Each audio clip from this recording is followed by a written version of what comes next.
Welcome to episode 5 in season 1 of the IDK podcast. Today I'm going to be talking with Jade Hernandez, who's a really good friend of mine, about breaking negative ancestral patterns. I'm going to give her a little bit of time to explain a little bit about herself, tell her story, and we're going to cover what are negative ancestral patterns, the 6 major ancestral patterns that people have, and go into some detail about that, and then also how to heal them. So appreciate everybody for listening. If you like what you hear, make sure you hit those follow buttons and share this as much as you can. And without further ado, I will let Jade have the floor to introduce herself. Hey, Jade. Hey, Justin. So I'm not sure where to begin, but a little bit about me. I'm a serial entrepreneur. I actually met Justin because he was helping me with some digital marketing last year. And so that's, more of my professional side. I'm a tattoo artist that specializes in concealing stretch marks, scars, and hair loss with permanent ink. And I've run a few other businesses before then. But then on a more personal side, I've always had an interest and dedication to my personal development. And that includes spiritual, emotional, mental, and physical. And that's another way that, Justin and I also connected. And I'm really excited to be here to kind of dive into what I've discovered and what I've adopted as my own beliefs through all of the work that I've done.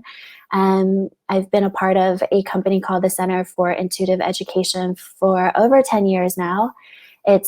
I've done a lot of things, life coaches, counseling, therapy, all through my life. But I will say the center for me just really resonated with me. And so I've adopted a lot of beliefs through them that just made a lot of sense. And that's what we'll be discussing today when it comes to negative ancestral patterns. Awesome. So a little bit about that, for people who don't know, I have a rough idea of what it is, just, by reading it, I'm kind of like, okay, I think I know what this is, right?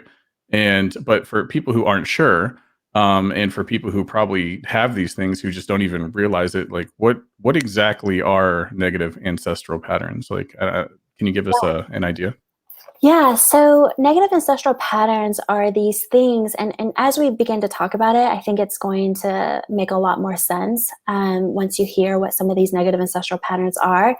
But it's basically these patterns that are negative that are passed down generationally in our families. And so you'll start noticing certain patterns in your life that maybe your parents also experienced and maybe their grandparents experienced. And then if you even dig further, it's great-great-grandparents. And really negative ancestral patterns are really for what I believe our soul is here to heal. And our souls do make these contracts or agreements to come into the families that we do have. And really it's these certain themes or patterns in this particular family in this lifetime that you will be confronted by. And it's well, what do you do with that, right? And so with these confrontations or challenges, I believe that, a lot of these things are really to help us evolve into higher consciousness, to learn how to release judgment.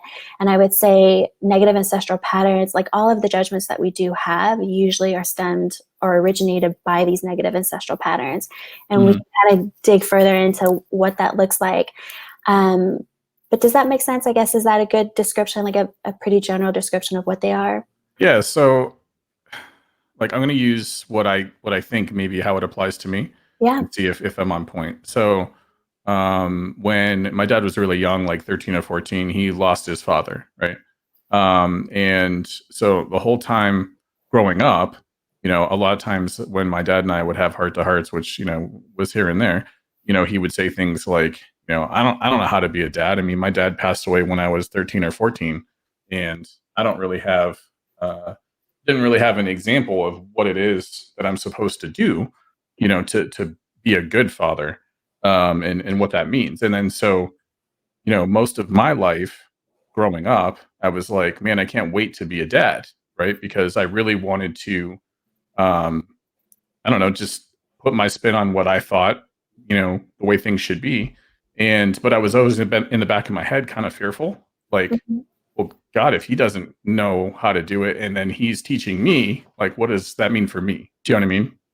um, I realized pretty quickly when I met my wife and my two sons that a lot of it, you can't learn it from other people. There's some things that you can learn and some habits you can learn and some like morals you can learn, obviously, but it's different for everybody and it's very on the fly and it's very you just adapt as you go. Right.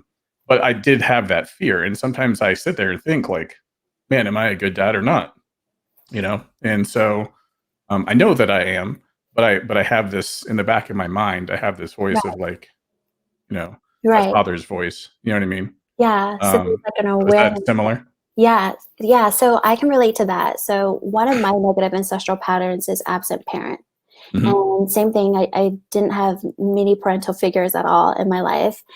And when I had my son, I mean, even before having my son, there were a lot of fears of whether or not I was going to be a good parent because I Hmm. really didn't have any role models. If anything, the parental figures that were in my life were abusive and all these other negative ancestral patterns as well. Hmm. And so there are definitely times where I do think about that, like, oh gosh, like I just have to be really conscious and aware of it. Like, okay, Yeah. if like how is my life going? Am I connected with my son?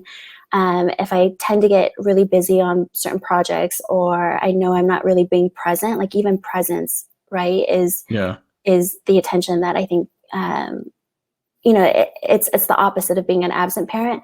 So just taking those, so I guess I would say is I still have those doubts too, but I think Hmm. because of the awareness of my negative ancestral patterns and because I know exactly what they are, literally I can kind of keep myself accountable to making sure that if anything feels a little off, I can pinpoint as to, okay, what negative ancestral pattern is this? Hmm. And there's different levels. So, for me, when I was younger, absent parent was at a 10. But for me, I'm not an absent parent in my son's life, but it can be at a 2, which means if I do get overwhelmed with work and I'm not finding the time to be present, or I'm always Hmm. on my phone, um, filling my time with other things and not really making time for my family or for my son, then Right. I'm still being an absent parent, but that could be at a level 2. Hmm. But it's still a pattern, right? That is passed down from me, and then hopefully, I can help heal it so he doesn't become an absent parent to his own kids or in his future. Right. Okay, that makes sense. Yeah, because I mean, like growing up, my dad worked probably 80-hour weeks. He was a salesman, and then he was a manager, and so a lot of time I was sort of like cooking for myself, and he'd come home and cook with me, and then go right back. You know what I mean? Right. A lot of times, but there was a lot of like fending for myself, and me having to sort of like grow up and be, Yeah. mature early and Right. responsible early, and I find that I didn't really start working like a lot of hours like that until I started my agency. So just within the last couple of years, but it was towards the later teens, of my boy's life. So I kind of felt like as long as I'm going to sporting events, as long as I'm, going to these different functions and stuff like that, and we sit down and eat dinner, which is hit and miss now anyways, because most of the time the kids are like, I just want to eat and go downstairs and do my thing. Yeah. But it was important to me that I tried the best that I could to make it to all those kind of things because I did have parents that worked so much. Right. And I don't resent them for it. I don't fault them for it. It's just how it was. But I knew, growing up, it was like awesome. I have everything that I could ever want because my dad worked so hard. But at the end of the day, the only thing I really wanted was more time with him. Right. And you know what I mean? And Yeah. so I've tried to make a conscious effort to do that, with my family. But yeah, like I mean, you know how it is as a business owner. The last couple of years have been just a little crazy. Yeah. Um, but but yeah, it was something that I'm conscious about. Yeah. And I do try to pay attention to sort of like the triggers, I suppose. Like I know when I'm starting to get to that point where I'm like, oh man, I've really like have been just in a space somewhere else and these things are neglected. Like I start to recognize it early enough that I can adapt. Right. So Yeah, that makes sense because I would say for your dad, when his dad passed away when he was 12 or 13, that was probably at a 10, right? Because he's mhm, no longer there. And then he wasn't he was working 80 hours a week while he was raising you. And Mhm. so that could be at a level, I don't know, a level 7 or a 6. And Right. then you are present, but like you said, you're probably more like me, like where sometimes like we are an absent parent, but it's at a Yeah. level 2. And Mhm. so the other thing I wanted to mention about negative ancestral patterns is that in order for you to really heal a negative ancestral pattern, it has to go down 2 generational lines. Mhm. So one of my negative ancestral patterns is molestation. So I was molested Mhm. as a child, and I know for a fact I'm not going to molest my Sure. son. But I still have to obviously be conscious because babysitters or daycares, you still have to, because I know that that's in our ancestral downline. Yeah. I still have to be cautious because maybe it's not me, but it could be someone else, a relative, or someone that you hear stories about that all the time where Oh, they yeah. weren't molested by their parents, but they were molested by the daycare or Oh, an yeah. aunt Absolutely. or uncle or whatever.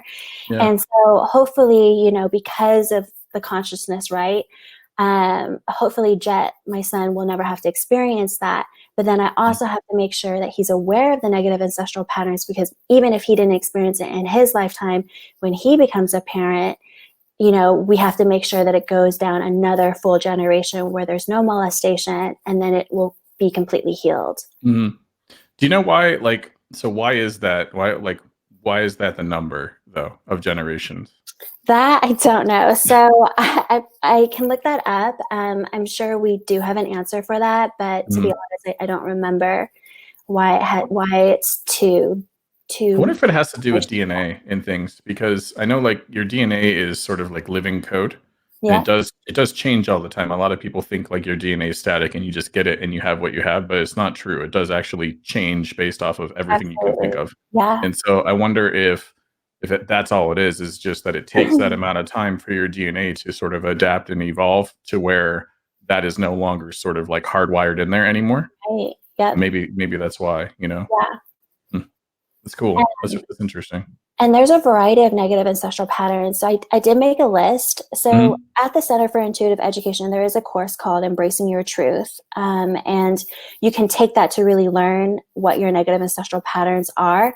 Mhm. Everyone has different negative ancestral patterns, but really there's 6 predominant main ones that you are dealing with in this lifetime.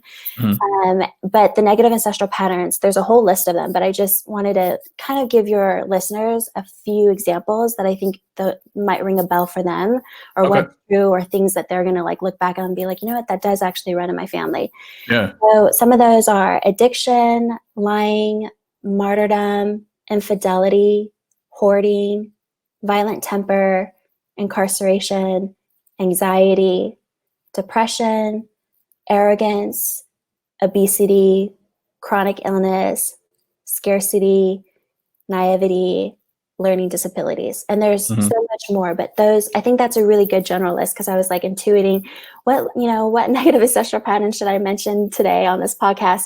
Mhm. But those are really, those are some examples. And then just to share mine, the 6 ones that I have down in my ancestral line is unfaithful, molestation, dominance, poverty, abuse, and absent parent. Mhm. Hmm.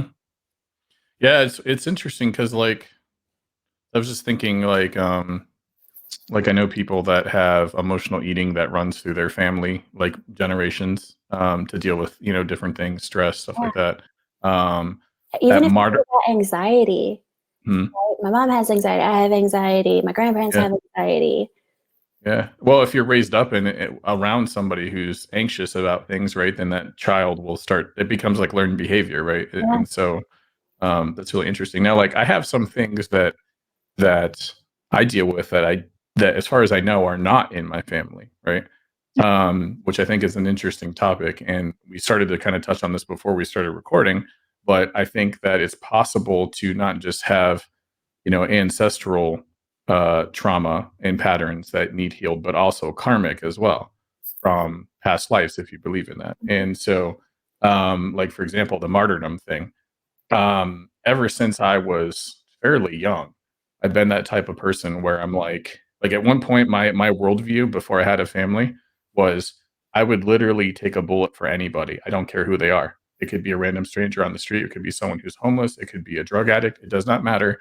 I almost like valued my worth so little, compare, or maybe I valued other life higher than my own. I'm not sure. Maybe it's the same thing, but I always was like, I would totally take a bullet for anybody because, if I go out saving somebody else from something, like that's a good way to go. You know what I mean? Yeah. Um, and then I had different like past life regression readings, and I had different, um, I've had it come up in tarot readings. I have a friend who's a medium who has brought it up. I did hypnosis and did a past life regression. It's a recurring theme in those where they've come out and said like, oh yeah, you've sacrificed yourself to protect others many, many, many, many times.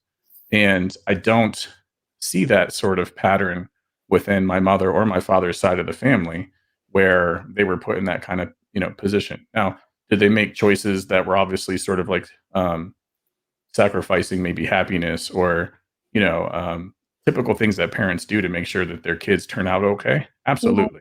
And Yeah. and maybe those are the same, but Mhm. it was just interesting to have that thread carry through so many times. Yeah. Um, and so we were talking about before we started recording about how every time I get ready to talk, whether it's one person or whether it's 10 people, I Right. get nervous. Yeah. And I don't know why. It's just always been there. Yeah. And I do think that it stems from that, of being afraid to speak up and say what I believe because likely, I've met my end because of it. And Right. I have a very rebellious heart and a very anti status quo heart. So it wouldn't shock me, Right. Right. but it's interesting. Yeah, well, I think everything is interconnected, like our past lives, our negative ancestral patterns, like all these things are all interconnected with, I guess, our soul. Mhm. Um, just hearing you talk about that, it is interesting because when I've dived into some of my past lives, there is a common theme, when I think about all my past lives, and maybe like you're noticing a common theme with yours. And what I was going to say is that our souls, or what I believe is that our souls come onto this earth to heal a fragment. So when we come onto this earth and we're here to enjoy and experience and heal our humanity, our Mhm. souls are fragmented, and they're fragmented because we've had past lives that we haven't fully healed. And Mhm. so even when we're here in this existence, there's going to be certain things that kind of have a common theme, and our negative ancestral patterns do feed into that as well. So Mhm. like my particular fragment is betrayal. And if I think about all my past lives, I've either experienced betrayal or I've betrayed. And when I think about my negative ancestral patterns, they kind of play into that too, because, if I'm being an absent parent, I'm betraying, like my consciousness, my connection, like, Yeah. and there's different levels of that, but it is all kind of interconnected. Mhm. Hmm. Yeah, it's really interesting, and I think it's something that enough people don't really think about or even talk about. Is you hear the word karma used a lot and things like that, but I don't think most people really pay that much attention to it unless you're kind of like really into it. If you're really into it, then it's like, oh my god, this is a karmic thing. I just know it, and like people are really in tune with it.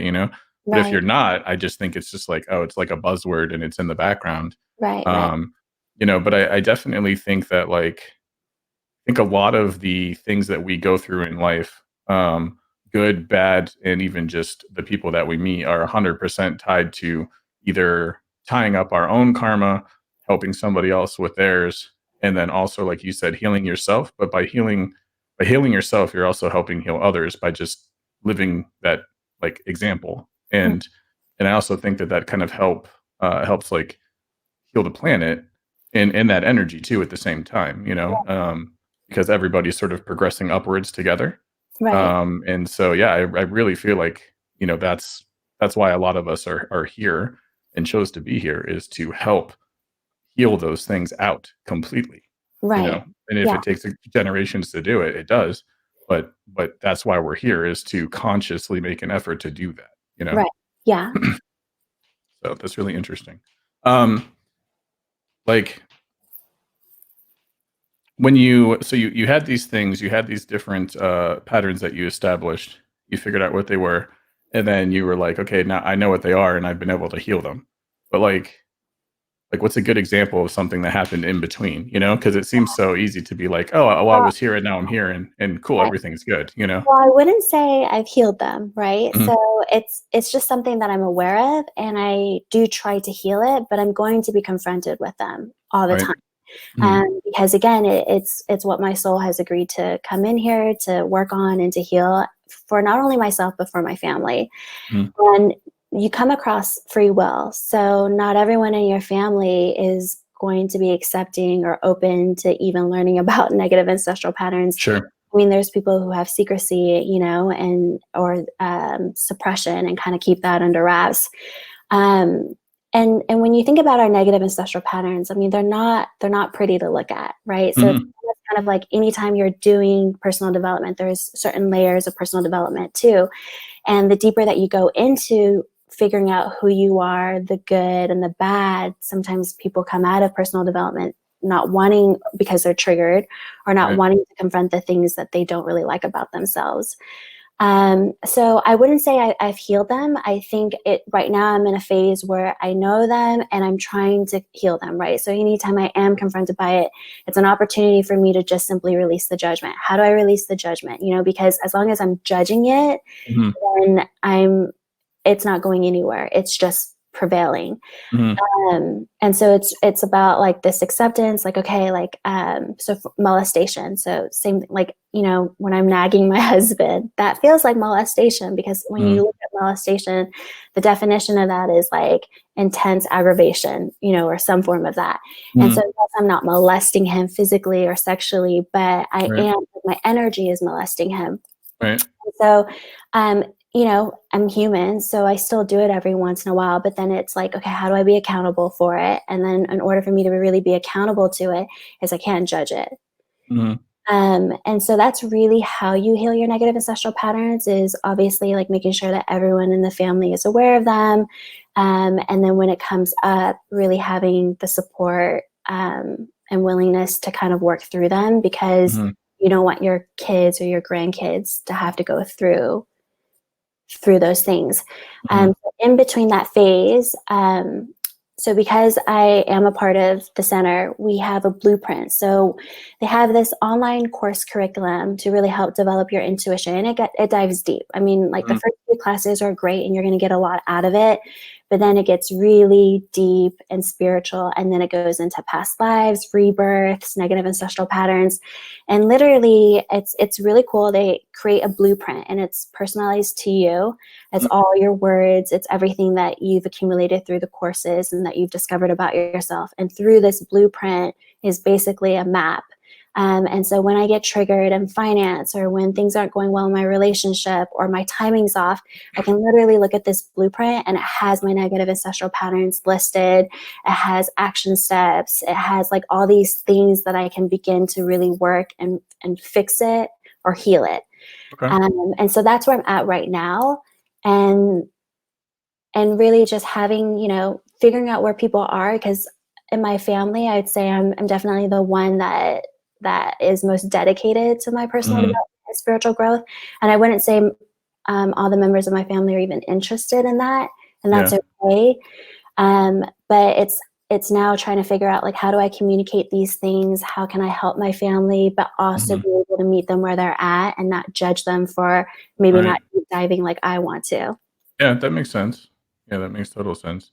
I don't know, like, I know, like, I mean, having these conversations with my parents even, like, I know my parents watch these podcasts, and so in a way, they've not actually come and talked to me about anything that I've mentioned, but I know that it will probably spark some conversation at some point. Yeah. My mom's very open to this kind of stuff. My dad is a little more traditional, but he he's like the dad that listens to my crazy shit come out of my mouth, and he's like, yeah, maybe, and then kind of just, it's like he's supportive, but he's kind of like, I can't read him sometimes. I'm like, I don't know if he thinks I'm nuts or not, but I don't care. He listens and he supports me. It's like, well, that's cool, whatever.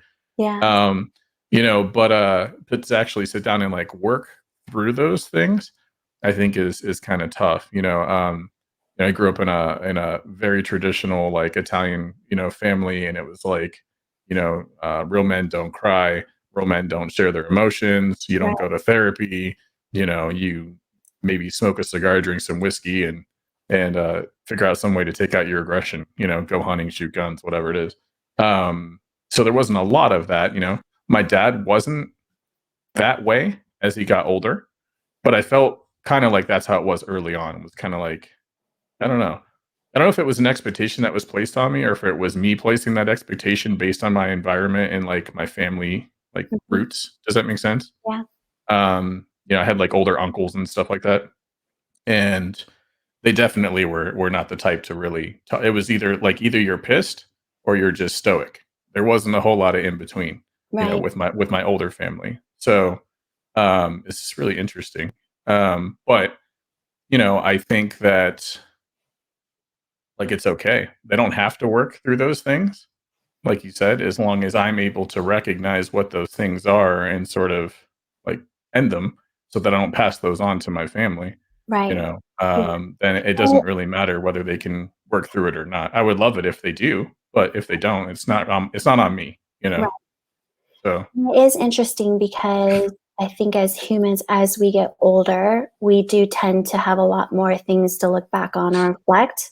mhm. And when you see your family continuing on, without you, because you're meeting your grandkids and you're seeing that, like it does kind of help shift perspective. Where I think a lot of people, unfortunately, right? Fortunately, because they're finally at a place where maybe they can be a little bit more open about those conversations and the truth Yeah, of the matter, and really revealing some of those things.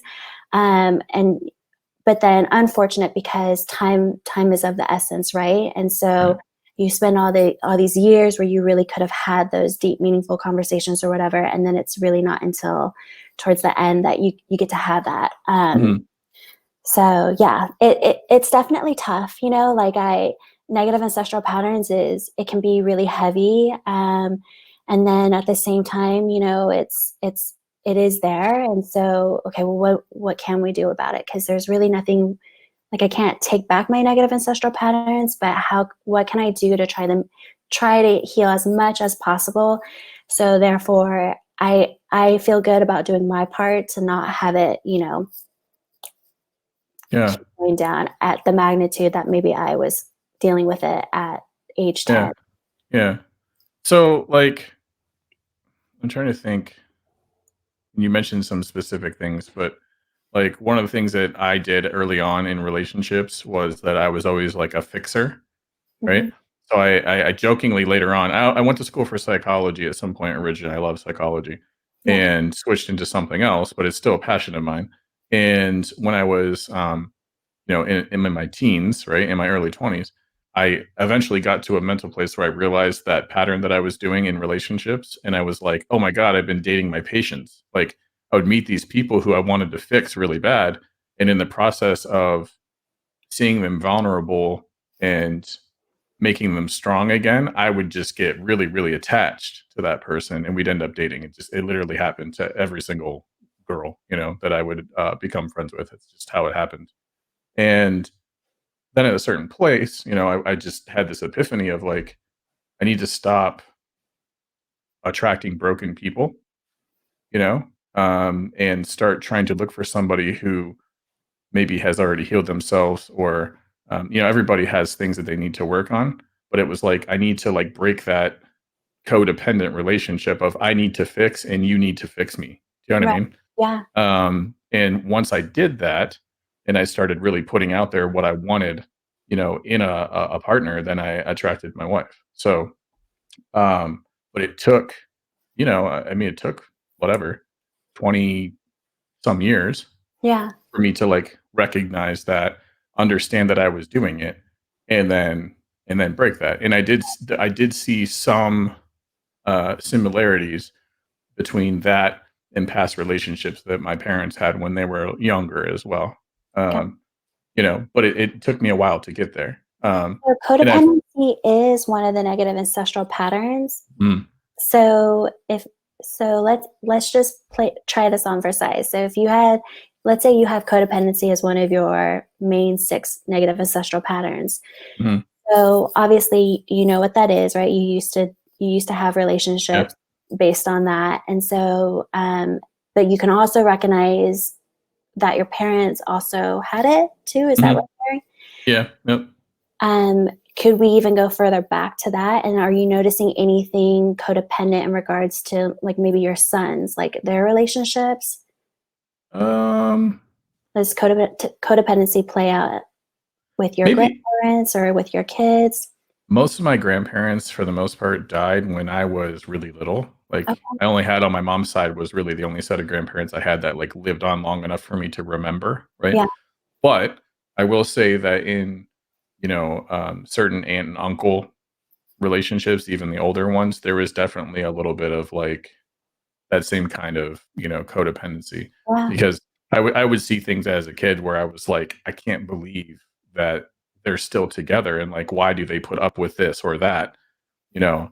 And then, of course, I never was in that situation myself as far as the circumstances, because maybe it was, like, mental abuse or something, right? Mhm. I was never in that situation, but I was definitely in the, like, constantly needing to help somebody heal through their trauma, and I had to feel needed. Like, that's Yeah. what made me feel needed, right? Yeah. And what I think maybe what made me assign worth to myself at that time in my life too, right? Um, and then, like I said, at a certain point, I just was like, "Oh my god, it's like I'm dating the same person over and over, just the face is changing," Right. Yeah. and I made that connection, and I've helped other people through and like establish like, hey, you're doing this too. Like, do you realize what your patterns are? Like, you're doing this too. So I've done that, whatever. I'm 40. I've done it the last 15 years of my life, is help people realize that they're repeating things that are bad and try to help them work through that as well. But without any kind of like formal structure or system, just kind of like, this is what I did and this is what you're doing. And I can see it. And like, maybe you should try this. Right. Yeah. Um, so yeah, I think it's a common one. Even like manipulation too. I think that's a big one that I see a lot with people Yeah. is not realizing that they're being manipulated or being the manipulators themselves. And sometimes it's almost like a co-manipulation between people in relationships too. Um, I think that one seems to be common too. Yeah. Relationships are tricky, because like you said, we don't go to school for relationships, and a lot of us are modeled relationships early in our life by our parents and by Hmm. our family, and obviously there's negative ancestral patterns running amok. Hmm. So yeah, relationships are very rewarding, but they're also very challenging because they're usually a great jumpstart for us to evolve and discover who we are and Hmm. grow. Yeah. So I wonder, like, this is something we're gonna kind of go off topic a little bit, but I don't know how much you are into astrology, right? Uh-huh. But I've been getting into astrology more and more lately, and I plan on having somebody who's going to come on and actually like talk about astrology. But I started to dig into like natal charts, okay, and I found a really really good site that breaks down natal charts, and it was so like on point with with everything like the things that I'm naturally good at, the passions I'm naturally drawn to, the kind of person I am in a relationship, both when I was early on and both now. Like it is crazy. It was almost like it was like a blueprint of like this is probably most likely how I'm going to end up. You know what I'm saying? At, Yeah. at the root, not necessarily like, oh, this thing is going to say exactly where I'm going to go, but I'm saying the underlying stuff was like almost like a blueprint, and they made me think, you know, man, if I had known that stuff, not that I would have listened, okay, but if I had known that stuff when I was younger and had an idea of like these are the things that I'm prone to do, would that have changed my path any? I just hit my microphone. Would that have changed my path any? Because I had sort of a blueprint of like, hey, this is the tendencies I'm like born with, right?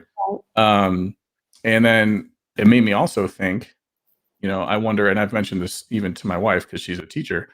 I said we've looked at my kids, and have been able to see like what their strong points are academically and not.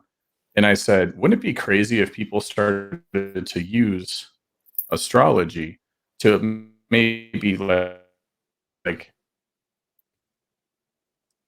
people on the right path at least, you know? So I was thinking, like, as an example, when it comes to the stuff I'm passionate about for work and being spiritual and being creative and all those things, those are things that came out later on in life that weren't there in the beginning, but I had to struggle through so many things to figure out what I like, right? Right. Yeah. And then I find astrology in this natal chart thing, and it's like, wait, I could have looked at something that was like, hey, this is a lot to do about me.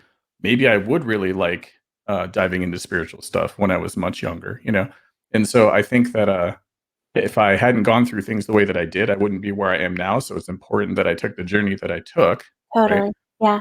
But I wonder, if in the future, if spiritual things and sort of the ancient arts start coming back and people really love them and start applying them, would someone look at that and say, "Hey, there's a solid chance maybe my kid's going to be into music, and they're only 2 now, but maybe I'm going to get them an instrument and just see if it kind of sets them on that path that would be in alignment with what they're programmed to do." Does that make sense at all? Yeah. No, it does.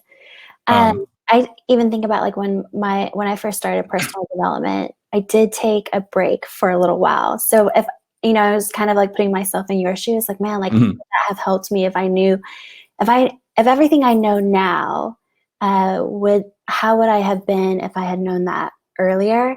And I do remember this time where I was, heavily diving into personal development and I had to take a break because it came to a point where I knew what I needed to do, but I wasn't mhm, ready to do that yet. So yeah, I wasn't ready to be fully accountable. And so I took, I think, a year or 2 years off. And then of course, you know, I needed that fulfillment. Like I needed to dive deep. I needed to get back on track. And so then I came back and then heavily, focused and dedicated a big part of, my life and my time into doing what I really wanted to do, which was mhm, personally evolve. Um, but if this information, like I think about even the blueprint that I have right now, if it was presented to me then, what would I have done with it? And mhm. I think I was still ready to just be crazy and live in life full and young and, make some mistakes. And so, yeah, it is interesting. It's interesting. I don't know. Like I said, it's just something that pops into my mind every once in a while, and I just think like, you know, as people like, there's tests that test all these things out, vocational tests that tell you, oh, you'd be a good engineer, for example, right? That was one of the things that came out when I took a vocational test. I would be good in like architecture or engineering.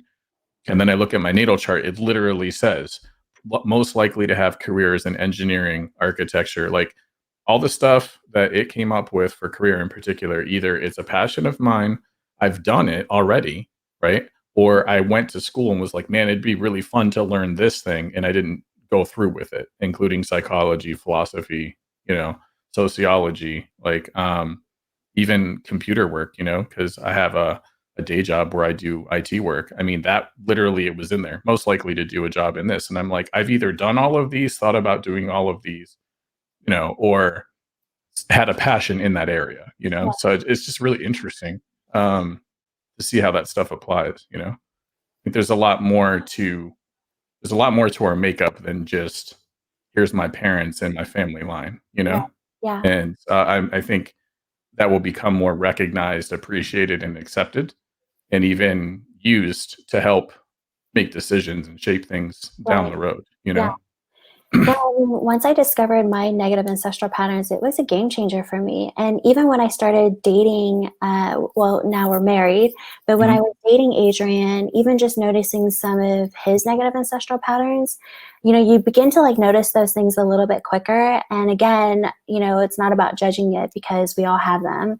mhm, But it has been a complete game changer for me and just how I deal with and understand the family dynamics, especially during the holidays, when those negative ancestral patterns are really prominent, I would say.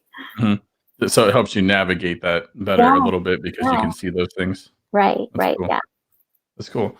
Um, so I want to talk a little bit just about Studio Conceal. And I mean, we've heard a little bit about intuitive development and everything, but I want to give you a little bit of opportunity to talk about that and a little bit, not just what you do, but what made you decide on that? Like what's your why there? Like why, what makes you want to do that work and what's the bigger draw for that work, other than obviously that it's a job that you have a passion for. Right. Well, I mean, so on a 3D level, it is a job that pays my bills, but I would say on a higher, more conscious spiritual level, I know that my life purpose is to help awaken the true essence in someone, whether Mhm. that's just simply having a conversation with them that opens up a new perspective, or I think the biggest thing is really helping people learn to accept themselves. Mhm. And it's not always something that I say, but even sometimes just energetically creating that space for them Yeah. to come into the studio and be able to relax and feel back in tune with who they are and what they want, and making that all of that okay.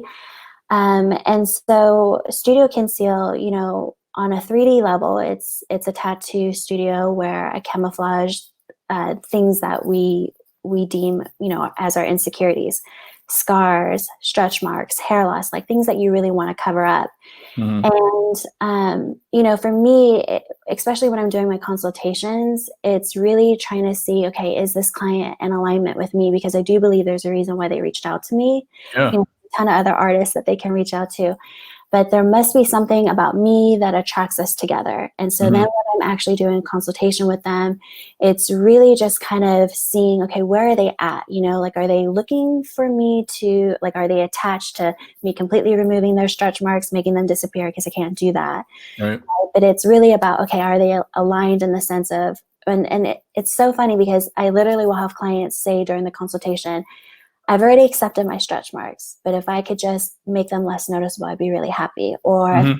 I've accepted that they're always going to be there, but Right. if I can make it less noticeable so that I can wear a bathing suit or, whatever, that would be great. And so what I try and do with my art is really just help provide more freedom for them so that they can be more of who they want to be, because if stretch marks are really hindering them. So yes, there's a level of Mhm. acceptance that I'm looking for, that they know that I'm not going to make it disappear. Right. But if I can help them learn to accept themselves a little bit more fully, because it's Mhm. not going to be such a blind sight for them or such a block, that it will allow them to be more free of who they are, so that they can go to the beach and enjoy themselves. Yeah. Um, then to me, that's what awakening their essence looks like for me, Mhm. because now they get to be more free to be themselves. Mhm. That makes sense. Has that helped you, like, during that process and the other businesses that you've had doing, things that are related in a way? Because, like you said, you kinda, um, do that same thing in all that you do, right?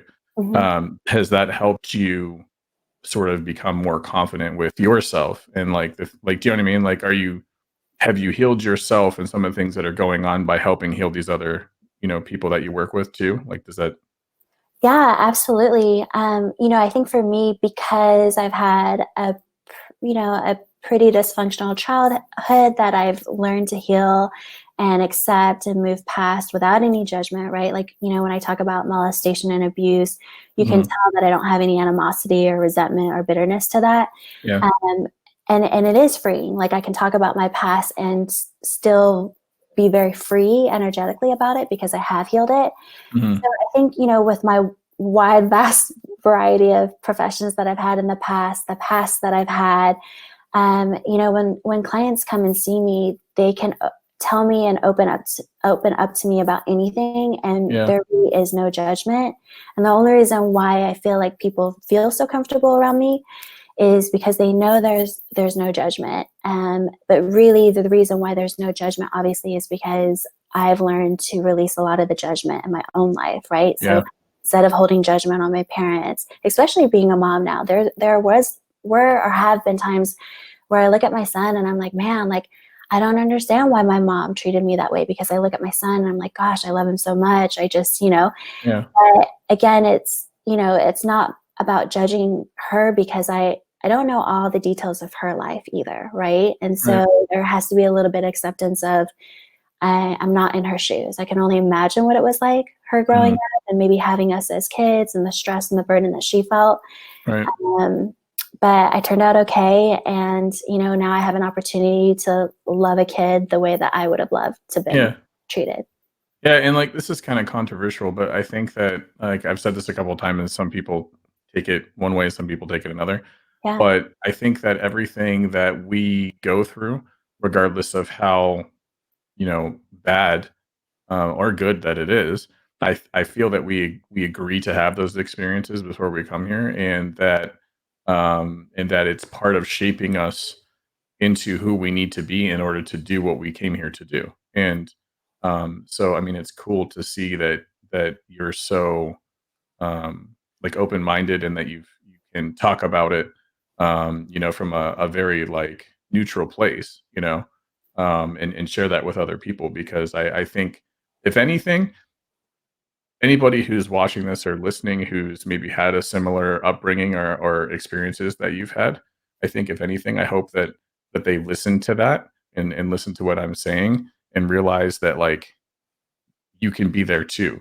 Like, do you know what I mean? Like, it takes work and you have to go through those things, but, like, if, Jade can get to this place where, she's healed those things and can talk about it, and try to help other people through her experiences, and there's other people who are going through the same thing, or have gone through it, who can do it too. And hopefully that encourages some people to do the work and heal, so that they can do the things that they're meant to do as well. So, Right. Yeah. yeah, I definitely, that resonates with me a lot. Um, sorry. Well, I appreciate you taking the time to come on here and talk with me. It's been about 50 minutes, 52 minutes already, which just flew by for me. But I definitely would like to have you on again. I'm very interested in the intuitive development, stuff. I want to check into that a little bit. I'm going to put some links into the description of this when it comes out tomorrow, where you can go and check out all these things. And definitely, if you like what you heard, make sure you comment, like, share. If you have any questions, put them in there, and Jade or myself will answer. And then I would love it if you can come back some other time. That would be great. Yeah, of course, Justin. I love talking about this stuff. It's so nice to just be able to dive deep with someone, and so I appreciate having the opportunity today to go deep with you. Yeah, no, that's awesome. Anything else you want to plug while you're here? Whatever it is, doesn't matter. You want to plug anything? Say hi to anybody? No, just thanks so much for listening, and hopefully we can connect. I'm pretty active on social media, so a comment or whatever, I'll reply back. Okay, and all your socials are, if I'm not mistaken, are Studio Conceal, correct? Yep. Yeah. Okay, cool. So make sure you follow Jade, check her out, and I appreciate everybody for taking the time out of their day to listen or watch on YouTube. And stay tuned for episode 6. Thank you. Thanks, Justin.